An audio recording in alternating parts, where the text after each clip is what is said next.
Nah sekarang Novi bersama Pak Ketua ada di Batalion C Pelopor Satbrimob Polda Jawa Barat. Betul ya? Betul. Lengkap ya? Lengkap. Oke, ya. Ada Pak Ketua di sini, ada juga di sini pemirsa Kompol PT Bagus Aprolo NIS Farm SIK. Lengkap dan? Lengkap. Lengkap, harus lengkap ya. Nah sekarang juga bersama siapa nih Dan? Boleh dikenalin dong ke pemirsa di TV. Pak Dengki. Oke. Pak AKP Taryat SHMH. Pak Taryat ya? Siap, Oke, betul. siap ya. Pak Ketua, kenapa kita datang ke sini di Ngabuburit ini? Kita datang ke sini karena kita ingin eksplorasi apa sih visi misinya teman-teman Brimob, kemudian tupoksinya, kemudian apa yang kira-kira bisa kita sinergikan. Itu dia, langsung kalau gitu Mangga Dan.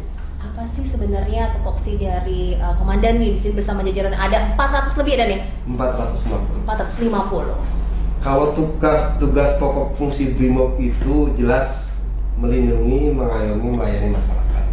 Tugas khususnya di luar tugas sehari-hari itu kita bertanggung jawab mengatasi, menangani kejahatan berintensitas tinggi. Contoh, teroris, kemudian ancaman bom, terus gerombolan bersenjata, geng bermotor, yang kemudian ada juga bencana-bencana kimia karena kawasan industri kan memakai bahan kimia. Itu bencana yang jarang orang membayangkan. Kita juga punya tugas di daerah tersebut. Terakhir terkait dengan unjuk rasa. Oke. Kalau objek vital negara masuk dalam tupoksi? Objek vital negara sebenarnya sudah ada bagian dari Direktorat Objek Vital di Pamovit itu yang menjaga. Akan tetapi dengan berkembangnya Brimob menjadi bintang 3 sekarang dipimpin oleh Komisaris Jenderal Polisi, kita juga dibebankan untuk mengawal proses jalannya investasi di Indonesia. Ya, jadi tadi tupoksinya melindungi, mengayomi masyarakat dan melayani masyarakat. Beda-beda tipis sama kita di DPRD. Melindungi, mengayomi, dan menafkahi. Menafkahi ya. Oke deh. Untuk wilayah Kabupaten Cirebon sendiri, ini termasuk kategori yang seperti apa sih Dan? Kalau secara keamanan cukup kondusif. Cuman secara kalender Kamtibmas Cirebon itu kondusif. Pada saat mungkin hari-hari besar, contoh Idul Fitri, kemudian Tahun Baru, itu ya cukup rawan. Di daerah Kapetakan itu yang sering terjadi tawuran, apalagi namanya obong-obong itu kalau Obrok. Nah, itu yang menimbulkan gesekan antar desa. Itu yang menjadi fokus kita kalau malam hari kita patroli ke sana. Oh, jadi standby nih pas malam hari ini berkeliling gitu Dan? Kita patroli. Dan ada lagi Apa itu? hajat tahun ganjil. Hajat tahun ganjil. Yang ini sangat menyedot perhatian teman-teman Brimob. Pilwu serentak. Pilwu serentak, betul. Ikut mengamankan ya? Pasti. Karena setiap tahun ganjil kurang lebih 100 sampai 200 pilwu dilaksanakan di Kabupaten Cirebon. Euforianya ya Pak ya? Euforianya luar biasa. Sedulur Cirebon bahagia, jangan lupa saksikan acara yang luar biasa setelah azan maghrib. Judulnya Legislator on the Road. Pada acara ini kita akan sambangi masalah-masalah yang ada di Kabupaten Cirebon.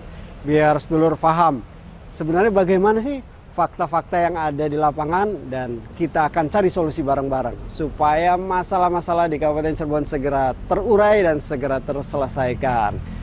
Jangan lupa saksikan Legislator on the Road setelah azan maghrib di RCTV Laka Padane. Kalau pengalaman mengamankan pilwu yang paling ekstrim, ada yang bisa ceritain nggak sama masyarakat? Yang paling ekstrim di daerah Kapetakan itu Pak Ketua.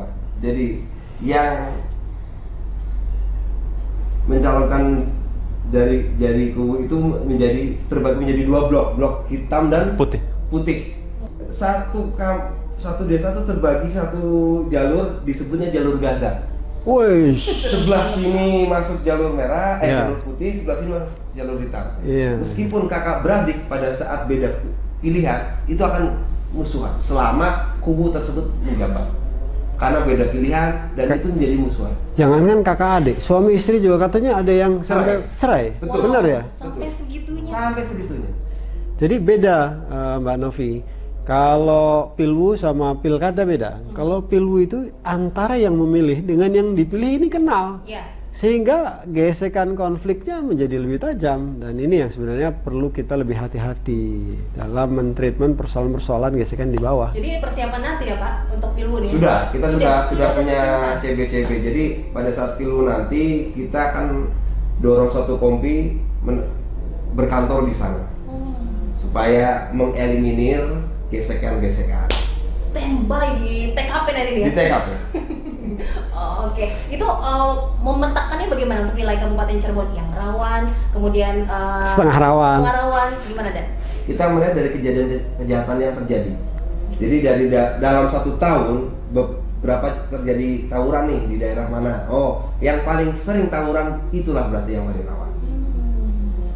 Meskipun yang tidak pernah tawuran, bukannya itu tidak rawan, tapi tetap kita beri perhatian juga. Nanti dibilang anak tiri dong kalau tidak kasih perhatian. Iya. Yang rawan itu ekstra tuh ya. Ekstra. Jadi Personilnya disiagakan di ada situ. yang lebih berat daripada dianaktirikan. Apa itu Pak Ketua? Di istri sirikan. Aduh. Wah, itu bisa memanas itu ya. Oke. Kemudian dari tugas-tugas teman-teman ya di lapangan apa saja sih Pak Danki ini Pak? Selain nanti mengamankan kondusivitas di wilayah Kabupaten Cirebon, apa lagi? Nah, jadi seperti yang tadi sampaikan Komandan terkait tupoksi Brimob, ada 6. Tadi udah disampaikan, tapi 1 ada yang kurang, SAR yaitu kegiatan pertolongan, apakah itu bencana alam atau bencana-bencana yang lainnya. Terus juga radioaktif, biologi dan radioaktif tadi juga disinggung, kita juga punya satuan yang menangani hal tersebut. Terus juga geng motor yang udah menjadi permasalahan yang sangat merasakan di masyarakat kita juga, dengan CB-CB ya seperti yang sampaikan Komandan adalah patroli di jam-jam rawan. Demikian. Oke. Siap. Ini buat penutup kita kasih pantun. Apa tuh Pak Ketua? Pantun lama. Masak air biar matang. Cakep. Air dibungkus pakai berkat. Cakep. Komandan Bagus Amrullah yang ganteng tetap melindungi, mengayomi, dan menafkahi masyarakat. Mantap. Oke, Pak Komandan silakan Pak, apa yang disampaikan kepada masyarakat?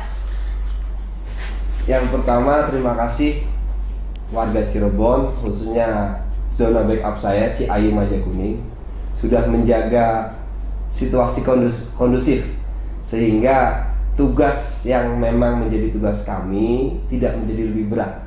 Kami juga mengucapkan terima kasih bila mana ada komplain terkait pelaksanaan tugas kami bisa langsung dilayangkan kepada kami supaya segera ditindaklanjuti. Kedepannya kita sebagai pelayan, pelindung pengayom masyarakat tidak ada komplain lagi dari masyarakat. Mantap, oke deh. Terasa pemirsa kita harus siap-siap berbuka puasa. Semoga apa yang disampaikan bermanfaat. Ya kita ketemu lagi di program Ngabuburit bersama Wakil Rakyat besok. Selamat Ramadan dan program ini dipersembahkan oleh DPRD Kabupaten Cirebon.